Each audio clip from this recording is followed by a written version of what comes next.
ዛሬ የምንመለከተው 1.4 the role of democracy for social transformation የሚለውን ቶፒክ ይሆናል ማለት ነው። ያው በማህበረሰባችን ለውጥ ላይ ዲሞክራሲ ያለው ሚና ምንድነው የሚለውን ኮንሰፕት አብረን እንመለከታለን። ቪዲዮውን ስላቋረጥኩባችሁ በጣም ይቅርታ፣ ግን ይህን ቻናል እስካሁን ድረስ ሰብስክራይብ አላደረጋችሁ፣ ሰብስክራይብ አድርጉ። ይህን ቪዲዮንም እስካሁን ላይክ አላደረጋችሁትም፣ ስለዚህ ላይክ አድርጉ አድርጉ እንጂ። እሺ ስላደረጋችሁ እናመሰግናለን። ቀጥታ ወደ ቪዲዮ እንመለስ። በመጀመሪያ ሶሻል ትራንስፎርሜሽን የሚለውን ነገር ስንመለከት ከዴፊኒሽኑ ስንነሳ ሁለት አይነት የሶሻል ትራንስፎርሜሽን ሚኒንጎች ይኖራሉ። ለመጀመሪያው ስታትስ ትራንስፎርሜሽን ወይም ደግሞ ኢንዲቪዥዋል ትራንስፎርሜሽን የሚባል አለ። ሁለተኛው ደግሞ ሶሳይታል ትራንስፎርሜሽን ወይም ደግሞ ላርጅ ስኬል ትራንስፎርሜሽን የሚባል ሁለት አይነት የትራንስፎርሜሽን መንገዶች አሉ ማለት ነው። የመጀመሪያው ከሶሻል ትራንስፎርሜሽን የመጀመሪያው ስታተስ ትራንስፎርሜሽን ወይም ደግሞ ኢንዲቪዥዋል ትራንስፎርሜሽን የሚለውን ኮንሰፕት ስናየው it means changing your life from the position you were born into a better person you earn by yourself ነው። የስታተስ ትራንስፎርሜሽን ወይም ደግሞ ኢንዲቪዥዋል ትራንስፎርሜሽን የምንለው መጀመሪያ ከነበርንበት ወይም ደግሞ ስንወለድ ከነበርንበት ስታተስ ከዛ በኋላ ወደ ተሻለ ስታተስ ስንቀየር በራሳችን አማካኝነት ወደ ተሻለ ሁኔታው ስንቀየር ወይም ሁኔታው ስንገባ ይህ ምን ይባላል? ስታተስ ትራንስፎርሜሽን ወይም ደግሞ ኢንዲቪዥዋል ትራንስፎርሜሽን ይባላል። ለምሳሌ you are born in a poor family። ለምሳሌ አንድ ሰው ከኢንካሙ አነስተኛ ከሆነ ቤተሰብ ሊወለድ ይችላል።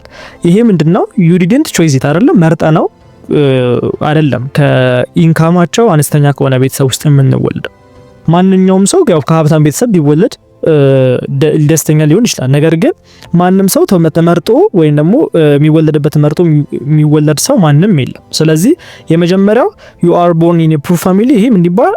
ascribed ስታተስ ይባላል ማለት ነው። ይሄ ያለ ምርጫ የሚደረግ ሁኔታ ነው። ነገር ግን you study hard, learn based on interest, become the best skilled person ይሄ ደግሞ ምንድነው? መጀመሪያ ከፑር ፋሚሊ ነበር የተወለድነው። ከዛ በኋላ ግን በደንብ ስተዲ ሃርድ አደረግን። ከዛ በኋላ በኢንተረስታችን መሰረት ተማርን። ከዛ በኋላ በተማርነው የትምህርት መስክ ደግሞ ቤስት ስኪልድ ፐርሰን ስንል ደግሞ ያው አቺቭድ የሆነ ስታተስ ይኖረናል ማለት ነው። ስለዚህ ይሄ ምንድነው? ስታተስ ትራንስፎርሜሽን። መጀመሪያ ድሃ ነበረ፣ ከዛ በኋላ ሀብታም ሆነ ማለት ነው። ስለዚህ መጀመሪያ ሙቪንግ ፍሮም ዩር ቦርን ስታተስ መጀመሪያ ስንወለድበት ከነበርነው ስታተስ ወደ ኒው ስታተስ ዩ አቺቭ ካለ ወዳረግ ነው ስታተስ ስንቀየር ምን ይባላል? ስታተስ ትራንስፎርሜሽን ማለት። ስለዚህ የመጀመሪያው ሶሻል ትራንስፎርሜሽን ምንድነው? ስታተስ ትራንስፎርሜሽን ወይም ደግሞ ኢንዲቪዥዋል የእያንዳንዱ ሰው መጀመሪያ ሲወለድበት ከነበረው ሁኔታ ወደ ተሻለ ሁኔታ ሲቀየር ምን ይባላል? ስታተስ ትራንስፎርሜሽን ወይም ደግሞ ኢንዲቪዥዋል ትራንስፎርሜሽን ይባላል ማለት ነው። ሁለተኛው ደግሞ ሶሳይታል ትራንስፎርሜሽን ወይም ደግሞ ላርጅ ስኬል ትራንስፎርሜሽን ይባላል። ይሄኛው ሶሳይታል ትራንስፎርሜሽን ወይም ደግሞ ላርጅ ስኬል ትራንስፎርሜሽን የምንለው ደግሞ this means the whole society changes not just one person ነው። አሁን ለምሳሌ ቅድም ስለ ስታተስ ትራንስፎርሜሽን ወይም ደግሞ ስለ ኢንዲቪዥዋል ትራንስፎርሜሽን ስናወራ ስለ አንድ ሰው ነው የምናወራው። መጀመሪያ ከተወለደበት ከነበረው ህይወት ወደ ተሻለ ህይወት ሲቀየር ምን እንለዋለን? ኢንዲቪዥዋል ትራንስፎርሜሽን እንለዋለን። ነገር ግን ሶሳይታል ትራንስፎርሜሽን ወይም ደግሞ ላርጅ ስኬል ትራንስፎርሜሽን ሲሆን ልክ እንደ ቅድሙ ጀስት ዋን ፐርሰን ሳይሆን እዚህ ጋር the whole society ምን ሲል ነው? ሲለወጥ ማለት ነው። አሁን ለምሳሌ ቢፎር ፒፕል ዩዝ ትራዲሽናል ፋርሚንግ ነው። በድሮ ጊዜ ህዝቦች ወይም ደግሞ ሰዎች ይጠቀሙ የነበረው ባህላዊ የሆነ ፋርሚንግ ሲስተም ከሆነ አሁን ላይ ግን the whole country use ሞደርን ማሽን ነው። ሞደርን ትራክተሮች ሊጠቀሙ አሁን ድሮ በሬ ጠምደው የሚያርሱ ከሆነ አሁን ደግሞ ሞደርን በሆነ መልኩ ወይም ደግሞ ትራክተር ተጠቅመው የሚያርሱ ከሆነ ይሄ ምንድነው የሚባለው? ሶሳይታል ትራንስፎርሜሽን ይባላል። ሌላኛው ደግሞ people follow old culture። ለምሳሌ ድሮ ሰዎች የሚመሩት ወይም ደግሞ የሚከተሉት ባህላዊ የሆነ ባህል ነው፣ ኦልድ ካልቸር የሚከተሉት። አሁን ላይ ግን ኒው ካልቸር ኤንድ ኒው ዌይ ኦፍ ሊቪንግ ነው ያለው ማለት ነው። ማለትም አሁን ለምሳሌ ድሮ ስልክ ላንጠቀም እንችላለን፣ አሁን ላይ ግን ስልክ አለ። ያ that means ያኛው ኦልድ ካልቸር ነው፣ ይሄኛው ኒው ካልቸር ነው ማለት ነው። ነገር ግን ያው ሶሳይታል ትራንስፎርሜሽን ስንል ላርጅ ስኬል ቢሆንም ሌላኛው የሶሳይታል ትራንስፎርሜሽን ሪቨርስ ምን አለ? ቦርደር ሶሳይታል ትራንስፎርሜሽን የሚባል አለ። ይህ ቦርደር ሶሳይታል ትራንስፎርሜሽን የምንለው ከሶሳይታል ትራንስፎርሜሽን የሚለየው ለምሳሌ ሶሳይታል ትራንስፎርሜሽን አንድ ሶሳይቲ ላይ ያተኮረ ነው። ለምሳሌ የደቡብ ብሔር ብሔረሰቦች ህዝቦች ብንል እነሱ ሰዎች ላይ አንድ የሚሰራ ሶሳይታል ትራንስፎርሜሽን ቢኖር እዛ አካባቢ ብቻ ያተኮረ ነው ሊሆን የሚችለው። ነገር ግን ቦርደር ሶሳይታል ትራንስፎርሜሽን ስንል ግን አጠቃላይ ምንድነው? እንደ ሀገር የሚነሳ ንቅናቄ ሲሆን ምን ይባላል? ቦርደር ሶሳይታል ትራንስፎርሜሽን ይባላል ማለት ነው። a big change that affect the whole society and ኦል ፓርት ኦፍ ላይፍ ነው። ሁሉንም ሰው ሁሉንም አካል ተች ያደርጋል ቦርደር ሶሳይታል ትራንስፎርሜሽን ሲሆን፣ ነገር ግን ሶሳይታል ትራንስፎርሜሽን ከሆነ ግን ሶሳይቲ ኤ የሚባል ካለ ሶሳይቲ ኤን ብቻ ነው አፌክት የሚያደርገው፣ ሶሳይቲ ቢን አይነካም። ወይ ደግሞ ሶሳይቲ ቢ ላይ ብቻ ኢምፕሊመንት የሚደረግ ወይ ደግሞ እዛ አካባቢ ላይ ብቻ የሚሰራ ከሆነ ሶሳይቲ ቢን ነው እንጂ አፌክት የሚያደርገው ሶሳይቲ ኤን አይነካም ማለት ነው። ነገር ግን ቦርደር ከሆነ ግን ሶሳይቲ ኤም ቢም ይነካሉ ማለት ነው። ምክንያቱም ኦል ፓርት ኦፍ ላይፍ በደንብ ተች የሚያደርግ ትራንስፎርሜሽን ስለሆነ፣ ለምሳሌ ከካልቸር አንጻር ሊሆን ይችላል፣ ከፖለቲካ፣ ከኢኮኖሚ፣ አጠቃላይ ከላይፍ ስታይላቸው አንጻር ሊሆን ይችላል ተች ያደርጋል ቦርደር ሶሳይቲ ከሆነ። ነገር ግን ሶሳይታል ትራንስፎርሜሽን ከሆነ ግን ጀስት ዋን ፓርት ኦፍ ዘ ሶሳይቲ ነው ተች የሚያደርገው ማለት ነው። ስለ ትራንስፎርሜሽን በምናወራበት ሳለ ደግሞ ያው ስለ ሂስቶሪካል ኮንቴክስታቸው ስንረዳ ደግሞ ሶሳይቲ ትራንስፎርሜሽን በቀላሉ የሚመጣ ነገር አይደለም። ሶሳይቲ ቼንጅድ ስሎሊ ኦቨር ታይም ነው። ከጊዜ ወደ ጊዜ እየተሻሻለ የሚመጣ ነገር ነው እንጂ ትራንስፎርሜሽኑ ወይ ደግሞ ለውጡ በአንድ ጊዜ ከአንድ ወደ 10 የሚሄድ ምንም እንትን ሶሳይቲ ቼንጅ አይኖርም ማለት ነው። ሁሉም ነገር ስሎሊ ኦቨር ታይም ነው ቼንጅ የሚያደርገው። ለምሳሌ ፍሮም ስሞል ፋሚሊ ግሩፕ ብንነሳ ይህ ስሞል ፋሚሊ ግሩፕ ወደ ምን ያድጋል? ወደ ቱ ትራዲሽናል ኪንግደም ያድጋል። ትራዲሽናል ኪንግደም ደግሞ ወደ ምን ያድጋል? ወደ ሞደርን ኔሽን ዊዝ ሎ ኤንድ ቴክኖሎጂ ያድጋል ማለት ነው። ስለዚህ ቀስ በቀስ ከስሞል ግሩፕ ወደ ኪንግደም፣ ከኪንግደም ደግሞ ወደ ሞደርን በሎና በቴክኖሎጂ የሚመራ ወደ ሞደርን ወደ ሆነ ኔሽን ያድጋል ማለት ነው። ስለዚህ ሂስቶሪካል ኮንቴክስት እንኳን ብንረዳ ሶሳይቲ ቼንጅ የሚያደርግ ወይም ደግሞ ትራንስፎርም በሚያደርግበት ሰዓት ላይ እያንዳንዱ ነገር ምንድነው ስሎሊ ኦቨር ታይም ቼንጅ የሚያደርግ ነገር ነው እንጂ በአንድ ጊዜ ቼንጅ የለም ማለት ነው። ለምሳሌ ሪል ኤግዛምፕል ብንመለከት ኢንዱስትሪያል ሪቮሉሽን ኦፍ እንግሊዝን ብንመለከት አሁን ለምሳሌ እንግሊዝ የኢንዱስትሪያል ሪቮሉሽን በነበረበት ሳለ ፒፕል ሙቭድ ፍሮም ፋርሚንግ ቱ ፋክተሪስ ነው አይደል? መጀመሪያ እንግሊዝ ውስጥ የነበሩ ሰዎች ምንድን ነበር ስራቸው ወይም ደግሞ የሚሰሩት ነገር ፋርሚንግ ነበር። ከፋርሚንግ ወደ ፋክተሪ ወይም ደግሞ ፋብሪካን ወደ ማቋቋም ነው የገቡት። ስታርቲንግ ዩዚንግ ማሽን ቼንጅድ ላይፍ ኢኮኖሚ ኤንድ ካልቸር ነው። ስለዚህ ከፋርሚንግ ወደ ኢንዱስትሪ ከገባ በኋላ ፋርሚንግ ላይ የቀረው በጣም አነስተኛ የእንግሊዝ ወይም ደግሞ የእንግላንድ ሰዎች ነበሩ። አብዛኛው ሰዎች ወደ ምን ተቀላቅለው ነበር? ወደ ፋክተሪ ወይ ደግሞ ኢንዱስትሪያል ሪቮሉሽኑ አፌክት አድርጓቸው ነበር ማለት ነው። ስለዚህ ከዛ አሁን ለምሳሌ የእንግሊዝ ኢንዱስትሪያል ሪቮሉሽን ተነሳ የሚባለው ከ1756 ወይም ደግሞ 60 አካባቢ ነው እስከ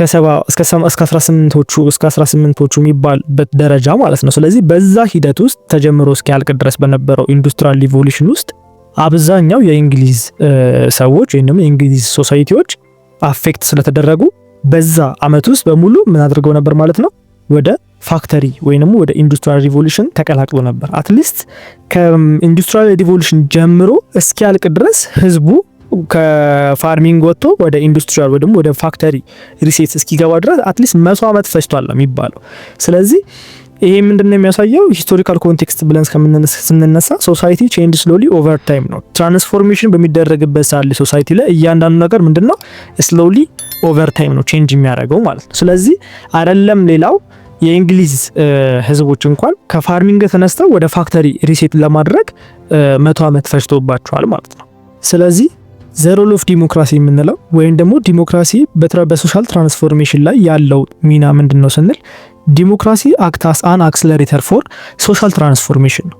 ሶሻል ትራንስፎርሜሽኑን ከሚያፋጥኑልን ነገሮች አንዱና ዋነኛው ነገር ማን ነው? ዲሞክራሲ ነው። አሁን ለምሳሌ ቅድም ስለ ኢንዱስትሪያል ሪቮሉሽን በምናወራበት ሳለ በ1700ዎቹ እስከ 1800ዎቹ አካባቢ በዚህ መካከል ላይ ጀምሮ እንደጨረሰ አውርተን ነበር። ስለዚህ አትሊስት ሶሻል ትራንስፎርሜሽኑ 100 ዓመት የፈጀ ሶሻል ትራንስፎርሜሽን እንደሆነ አውርተናል። ስለዚህ ዲሞክራሲ በዚህ ሰዓት ላይ ቢኖር ኖሮ ምንድነው የሚያደርገው? አክሰለሬት ያደርግ ነበር። 100 ዓመት ይፈጅ የነበረውን ሶሻል ትራንስፎርሜሽን ቢያንስ ይቀንስላቸው ነበር ማለት ነው። ስለዚህ በዋነኝነት ሶሻል ትራንስፎርሜሽን የሚጠቅመው ወይም ደግሞ አክሰለሬት የሚያደርገው ማን ነው? ዲሞክራሲ ነው ማለት ነው።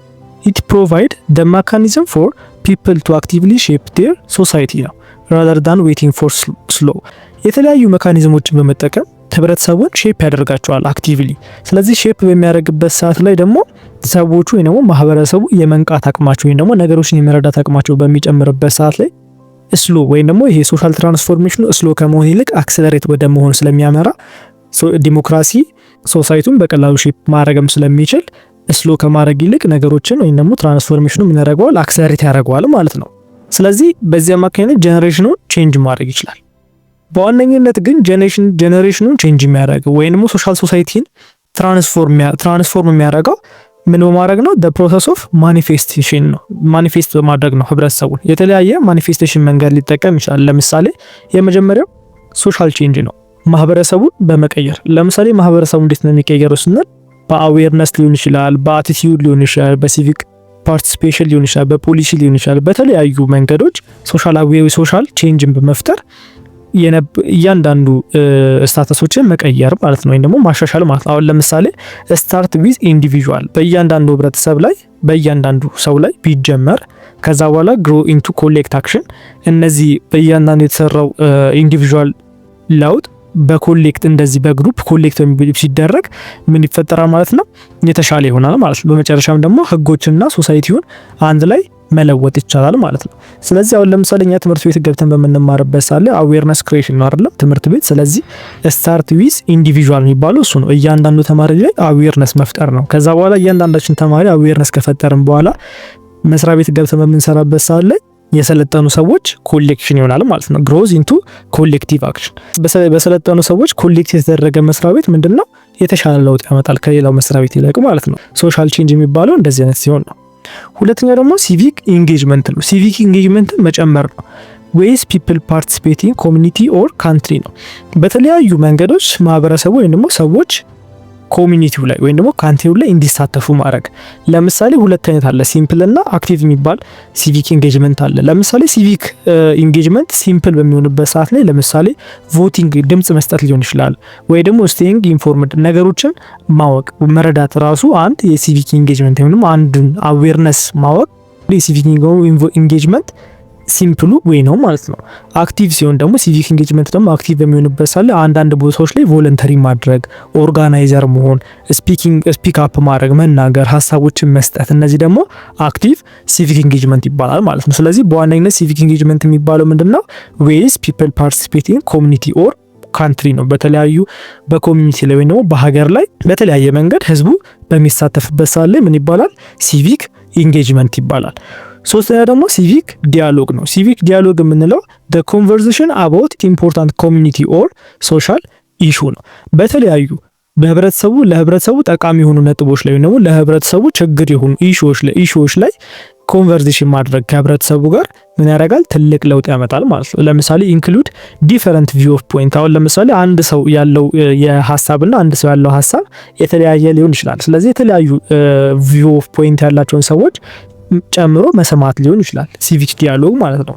ሁለተኛ ደግሞ ኤም ፎር አንደርስታንዲንግ ኖት ዊኒንግ። አሁን ለምሳሌ ክርክር በሚኖርበት ሰዓት ላይ በሁለቱም ወገን ያለው ሰዎች ምንድነው የሚያደርጉት? በዛ ክርክር ላይ ማሸነፍን ነው እንጂ ሀሳባቸው ትክክል ይሁን አይሁን በደንብ ላይረዱት ይችላሉ። ስለዚህ የማሸነፍን አቋም ይዘን ሳይሆን የምንለው ወይም መከራከር ያለብን ምንድነው? ኤም ኦፍ አንደርስታንዲንግ ለመረዳት ማለት የተቃራኒውን ወገን ሀሳብ ለመረዳት ከሚል አቋም ማለት ነው። ይህም ደግሞ ዲሞክራሲ በምን ውስጥ ይካተታል? ሲቪክ ዲያሎግ በሚል ውስጥ እና የተለያዩ ቢውልድ ኤምፓቲ፣ ሪዩስ አሰምፕሽን፣ ኤንካሬጅ ኮኦፕሬሽን፣ አብሮ መስራትን፣ መተዛዘንን፣ መተባበርን ቢውልድ ማድረግ ፓርት ኦፍ ሲቪክ ኢንጌጅመንት። እነዚህ ሁሉ ምንድን ናቸው? ፓርት ኦፍ ሲቪክ ኢንጌጅመንት ናቸው ማለት። ስለዚህ በዚህ አማካኝነትም ምን ያደርጋል? ዲሞክራሲ ሶሻል ትራንስፎርሜሽን ያፋጥናል ማለት ነው።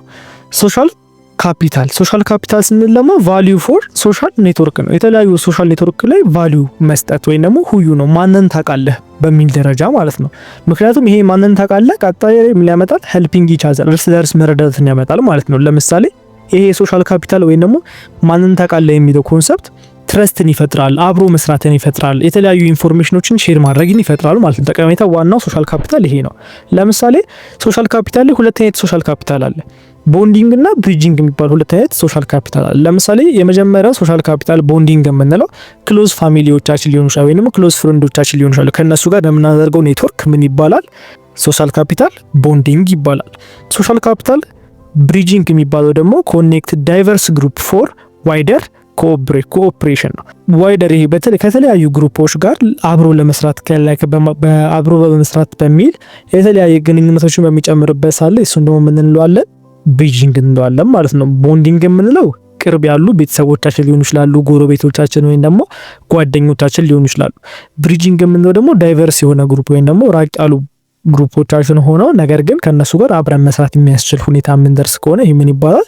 ብሪጅንግ ይባላል ማለት። ስለዚህ ሶሻል ካፒታል አንድም ይሄ ነው ማለት ነው። ከሰዎች ጋር አብሮ የመስራትን አቅም ይጨምራል። ኮሚኒቲ ዲቨሎፕመንት ስንል ደግሞ ኢፈርት ቱ ኢምፕሩቭ የኮሚኒቲ ኢኮኖሚካሊ፣ ሶሻሊ እና ፊዚካሊ። ስለዚህ ይሄ ደግሞ ኮሚኒቲ ዲቨሎፕ የምናደርገው በተለያዩ በሶስት መንገዶች ነው። ኢኮኖሚካሊ ዲቨሎፕ እናደርገዋለን፣ ሶሻሊ ዲቨሎፕ እናደርገዋለን፣ ፊዚካሊ ዲቨሎፕ እናደርገዋለን። በእንደዚህ አይነት መንገዶች ዲቨሎፕ የምናደርግበት ሰዓት ላይ ሃውሲንግ፣ ጆብስ፣ ቢዝነስ፣ ዩዝ ግሮዝ፣ ሄልዝ፣ ካልቸር በተለያዩ አክቲቪቲዎች እነዚህ ሰዎች የምናደርጋቸዋለን ዲቨሎፕ እናደርጋቸዋለን ማለት ነው። ስለዚህ ይሄ ደግሞ ዋና ጎሉ ምንድነው?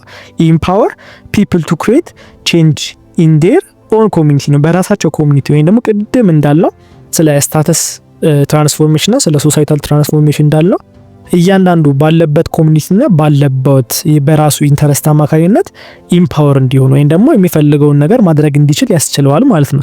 በእነዚህ አማካኝነት ዲሞክራሲ አክሰለሬት ያደርጋል ሶሻል ትራንስፎርሜሽንን ማለት ነው። ኢትዮ ኮንሰፕት ሴንተር የእናንተው ምርጥ ቻናል